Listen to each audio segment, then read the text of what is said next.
Yes, Redzone TV kwoli webali kubanga okyagoberera yonna gy'osinzira okubanga gy'otulabira kyokola kya mutawaana nnyo gwe akyatambula naffe ku mukutu ogwa Redzone TV. Naawe atanaba kubanga osubscribinga kkirira wansi awo olaba ekigambo subscribe kikwateko, kwata kade aka notification obeere nga tomisinga nsonga yonna. Omusajja oyo gw'olaba ku screen yo bamuyita Herbert Anderson Burora, ono nga ye former deputy RCC wa Rubaga division eyaggyibwako amawulire twagakuwa nga bamujje mu kifo ekyo ne bamusikiza omukyala eyakwata office ye n'abanga kati ye deputy RCC resident district commissioner ow'ekibuga ekya owa division eye Rubaga. Omusajja oyo bamukutte olunaku lwajjo twakulaza amawulire ng'akwatiddwa era naye yagenze ku mukutu gwe ogwa Twitter n'ateekayo ensonga nga tannaba kubanga akwatibwa, n'ategeeza nti bannange amaka gange bagasazeeko naye simanyi banjagaza ki. Bantegeezezza nti ntambule nabo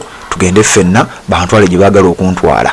Ebyo byonna wabirabye, amawulire twagakuwadde. Kakati olunaku olwaleero omusajja ono asimbiddwa mu kkooti, naye olowooza musango ki ngenda gukuwa?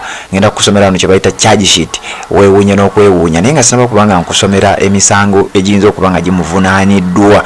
Njagala okutegeeza nti olunaku lwajjo nga tebannamutwala asule mu kaduukulu, ebigambo byazizenga ayogera bibadde bingi nnyo ddala mu kkowe eri okulwanyisa obuli bw'enguzi naddala obugenda maaso mu Parliament. Bannayuganda bangi babadde boogera ku buli bw'enguzi, badde bavumirira nnyo obuli bw'enguzi mu ngeri ez'enjawulo. Wabula ono Burora abadde yeewuunyisizza nnyo abantu. Musajja wa NRM abadde RCC kubanga bino byonna yatandika obbikola ng'akyali mu office ey'obwa RCC wali mu bitundu eby'e Rubaga. Wabula mu ebyo ebiseera teyayagala kumanya oba akyali mu office akyasavinga, yayogeranga ebigambo naye ng'ebigambo bye byonna ebiseera ebisinga nga abyolekeza speaker akubiriza Parliament, nga ye mu kwogera alaga speaker gwakulembeddemu abali b'enguzi mu Parliament eyo naddala eno ey'e11 era ng'ategeeza agezezzaako emirundi mingi nnyo okulaga nti Parliament eziyise ezakubirizibwa ababaka ba Parliament ab'enjawulo tezibaddeemu buli bwanguzi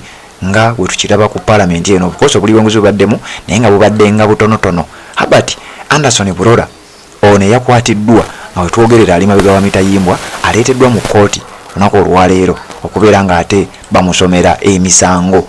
Kati ngenda kukusomera waliwo kye bayita charge sheet, kuno kwe bateeka emisango gye bakuvunaana, kwe bateeka ensonga eziba zikukwasizza n'ebintu ebirala oba oliawo ebifaanana bwe bityo. Kakati ono njagala obbikusomera, waliwo omusango gwe twakusomerako emabegako, yali munnalubaga South amanyiddwa nga Habibu Buwembo.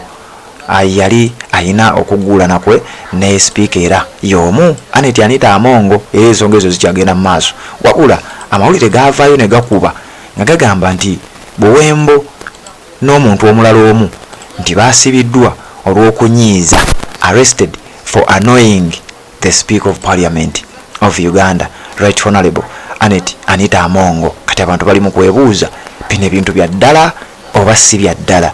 Ne ku charge sheet eyo gy'olabaawo gye njagala okukusomeramu kuba nkimanyi obunyukuta oyinza obutabulabaawo, eraga nti kirabika speaker yandibanga yasiba omuntu ono era ng'omusango gwasiba gwa kumwogerako bigambo. Olupapula luno lutandika n'omutwe ogugamba nti Uganda Police Form 53 Parliamentary Police Division CRB 007/2024 ne bateekako ne date nti nga 2 omwezi ogw'omusanvu 2024. Kati nkusomera charge. Uganda versus Anderson Burora Herbert MA aged 37 years, Munyarwanda by tribe, businessman, resident of Kigogwa Ntinda Nakawa Division, Kampala District. Uliriza njagala tugende empola. Nga kyereka nti Herbert Anderson Burora ow'emyaka 37 nga tribe ye musajja Munyarwanda, musajja mukozi wa business, mutuuze ow'ekyalo kye bayita Kigogwa mu Ntinda mu division y'e Nakawa mu kibuga Kampala. Naye ate weewuunye abadde RCC owa Rubaga division. Ebyo si bye bindeese, njagala kusomera biri ku charge sheet eno.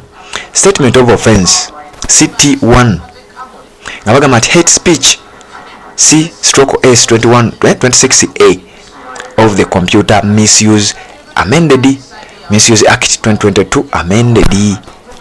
Wano nga bagamba nti bamuvunaana olw'okumenya etteeka lye bayita Computer Misuse Act erya 2022.